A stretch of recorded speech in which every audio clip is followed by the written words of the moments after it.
अगर हम Indian history की बुक्स खोल कर देखें तो हमें कुछ ही फ्रीडम फाइटर्स और वॉरियर्स की स्टोरीज दिखाई देती है। ऐसे ना जाने कितने ही शहीद और फ्रीडम फाइटर्स हुए हैं जिनका नाम इतिहास में गुम हो गया। ठीक यही बात इंडियन क्रिकेट पर भी अप्लाई होती है। आज इंडियन क्रिकेट जिस लेवल पर पहुंच चुका है उसमें नो डाउट कई क्रिकेटर्स का कंट्रीब्यूशन रहा है और उसमें से एक क्रिकेट हीरो ऐसा भी है जो ना होता तो शायद इंडिया 2007 का T20 वर्ल्ड कप और 2011 का ओडीआई वर्ल्ड कप नहीं जीत पाती। एक ऐसा क्रिकेटर जिसने लगातार 5 टेस्ट इनिंग में 5 सेंचुरीज जड़ दी हो, जिसका बचपन में तो सपना आर्मी ज्वाइन करने का था लेकिन किस्मत को कुछ और ही मंजूर था। शहीद भगत सिंह को अपना आइडल मानने वाला ये खिलाड़ी अपने रुथलेस एटीट्यूड की वजह से कई बार ट्रोल तक हुआ है। इंडिया के लिए 2 बार के वर्ल्ड कप हीरो रहे गौतम गंभीर करंटली इंडियन क्रिकेट टीम के नए हेड कोच बन चुके हैं, जो कि अपने अग्रेशन और डिफरेंट माइंडसेट के लिए भी हमेशा से ही फेमस रहे हैं। आज की इस वीडियो में हम बात करेंगे उस अनसंग हीरो की जिसने इतना ट्रोल होके भी अपनी क्रिकेट से जुड़ी जिद कभी नहीं छोड़ी।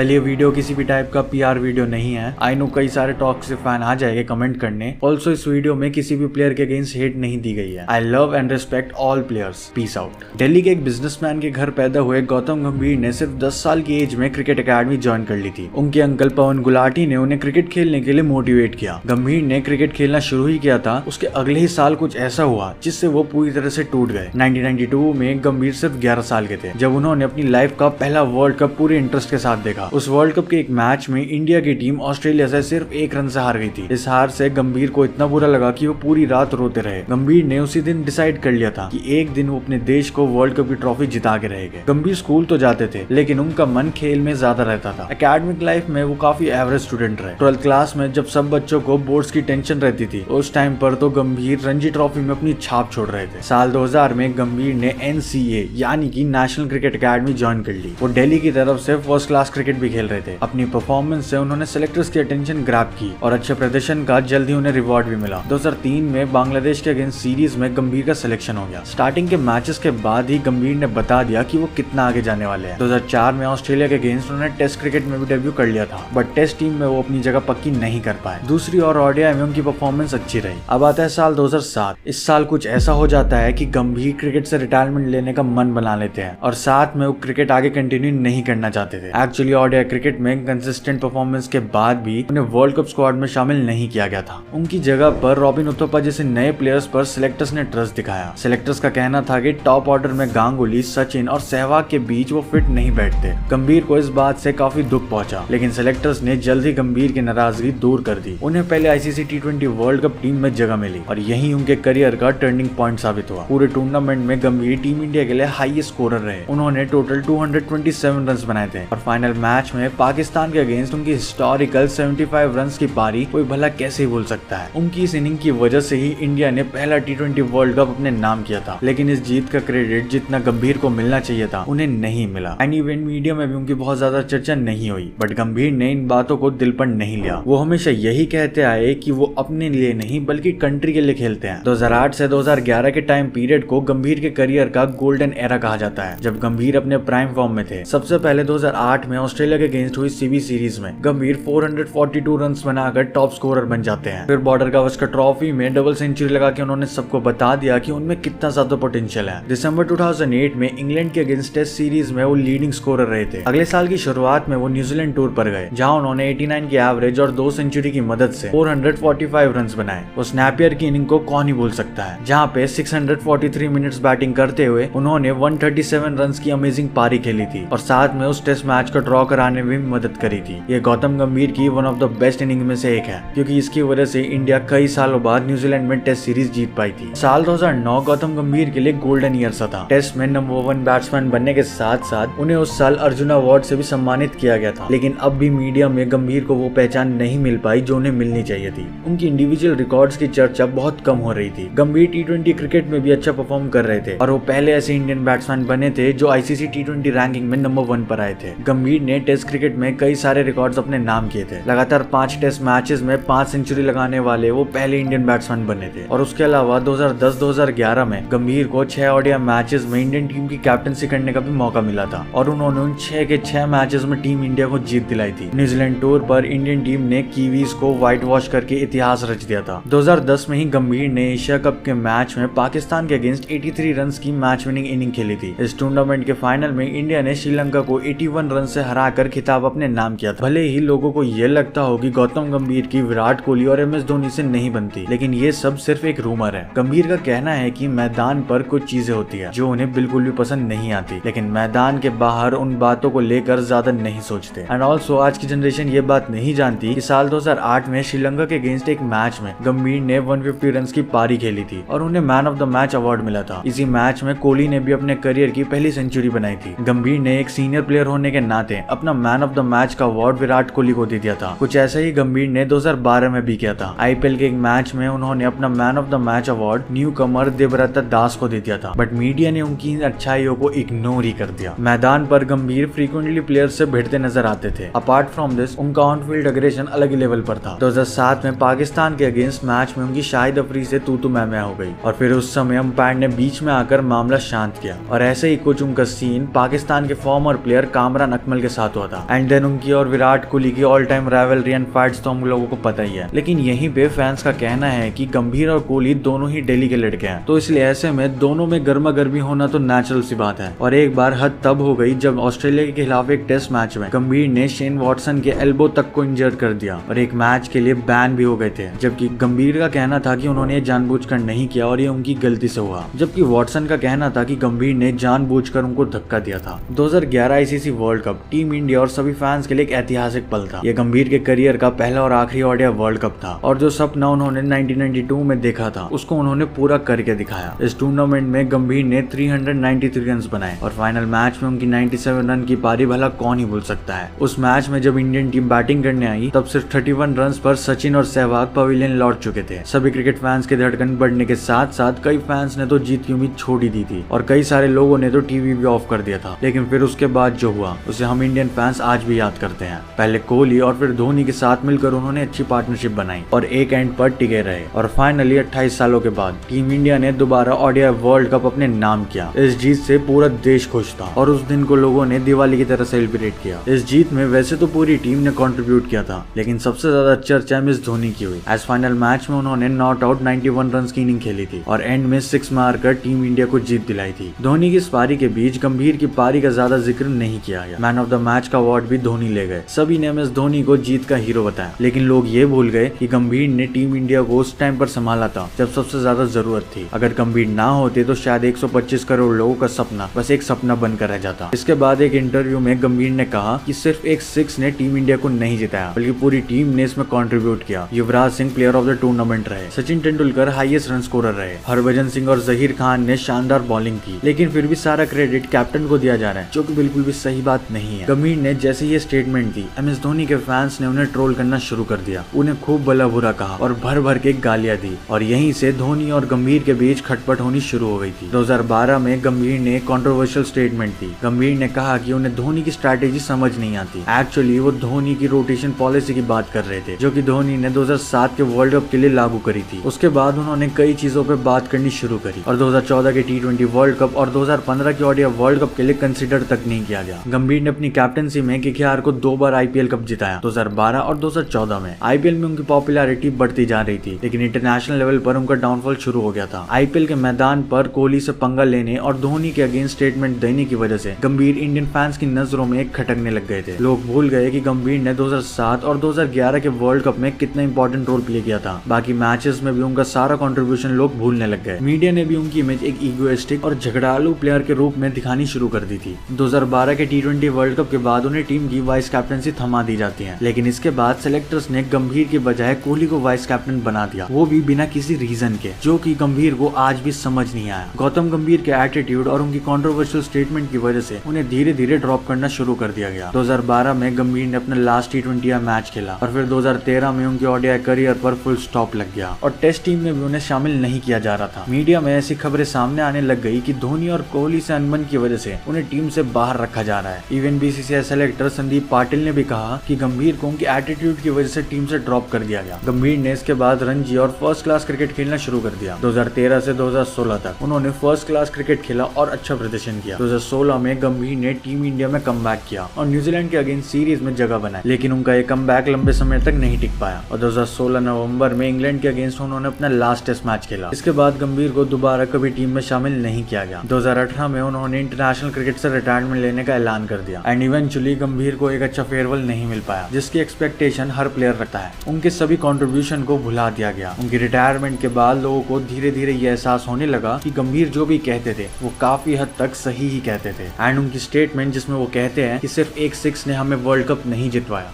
एक छक्के ने वर्ल्ड कप नहीं जिताया, वो काफी हद तक ट्रू ही लगती है। क्योंकि मैन ऑफ द टूर्नामेंट रहे युवराज सिंह ने कैंसर की हालत में टूर्नामेंट खेला था और हर मैच में अपना 100% दे के काफी अच्छा परफॉर्म किया था। लेकिन हमारा इंडियन मीडिया और फैंस का माइंडसेट कुछ अजीब सा है, इतना कि अब भी कई सारे लोग धोनी को 2011 के वर्ल्ड कप का हीरो बताते हैं और ये तक कहते हैं कि धोनी की वजह से वो वर्ल्ड कप हम जीत पाए थे, जबकि रियलिटी हम सबको पता है। ऑल्दो धोनी बहुत अच्छे कैप्टन है बट वर्ल्ड कप जीतने पूरे टीम का कंट्रीब्यूशन होता है, जो कि हमने ऑलरेडी 2024 के वर्ल्ड कप में देख लिया है कि कैसे हर प्लेयर ने अच्छा परफॉर्म करके टीम को इस काबिल बनाया कि वो वर्ल्ड कप जीत पाए। एंड इन्हीं सब चीजों की वजह से एक टर्म काफी फेमस हो गई जो थी क्रेडिट स्टीलर की, जिसको यूजुअली कई सारे लोग धोनी के अगेंस्ट यूज करते हैं। इस पूरे क्रेडिट स्टीलर वाली थिंग के ऊपर हमने ऑलरेडी वीडियो बना रखी है जिसको आप आई बटन पर क्लिक करके देख सकते हो, वरना लिंक डिस्क्रिप्शन में मिल जाएगा। वेल, अब गौतम गंभीर को एक नई जिम्मेदारी मिल चुकी है। उनके कंधों पर टीम इंडिया के हेड कोच का भार आ गया और सभी को उम्मीद है कि वो एक अच्छे कोच साबित हो गए। उनका अग्रेशन टीम प्लेयर्स में जोश भरने का काम करेगा। देश को उम्मीद है कि गंभीर के मार्गदर्शन में टीम इंडिया 2025 की चैंपियंस ट्रॉफी और वर्ल्ड टेस्ट चैंपियनशिप के साथ साथ 2027 का आईसीसी वर्ल्ड कप भी अपने नाम करेगी। एंड गंभीर ने इसके लिए पूरी प्लानिंग कर ली है। गंभीर की मेंटरशिप में इस साल यानी 2024 का आईपीएल का खिताब भी केकेआर ने अपने नाम किया था। बीसीसीआई को भी भरोसा है कि गंभीर इसी तरह से टीम इंडिया का भी मार्गदर्शन करेंगे। एंड जो रूमर्स हर जगह होते थे कि गंभीर की धोनी और कोहली से नहीं बनती, वो भी इस बार गलत प्रूव हो गए। एज इस साल के आईपीएल में हमें गंभीर कोहली और धोनी से गले मिलते हुए नजर आते हैं। एंड ऑल्सो कमेंट्री के दौरान गंभीर कई बार दोनों प्लेयर्स की तारीफ कर भी चुके हैं। इन सब बातों से साफ है कि गंभीर का एटीट्यूड एक्चुअली वैसा नहीं है जैसा फील्ड में हम सबको दिखता है। क्रिकेट एक्सपर्ट्स का कहना है कि गंभीर जल्द ही शिखर धवन, श्रेयस अय्यर और मयंक अग्रवाल की टीम में वापसी करा सकते हैं। साथ ही वो अभिषेक शर्मा, रिंकू सिंह, रियान पराग और शुभमन गिल जैसे यंग प्लेयर्स को काफी सारे मौके देने के मूड में है। वेल, अभी से कुछ बताना तो जल्दबाजी होगी क्योंकि टीम इंडिया अभी पहली सीरीज उनके अंडर खेलने वाली है जो कि श्रीलंका के खिलाफ है। लेट्स सी उसमें टीम इंडिया क्या कर पाती है एंड लेट्स सी गौतम गंभीर कैसे कोच साबित हो गए। अपना ओपिनियन कमेंट करके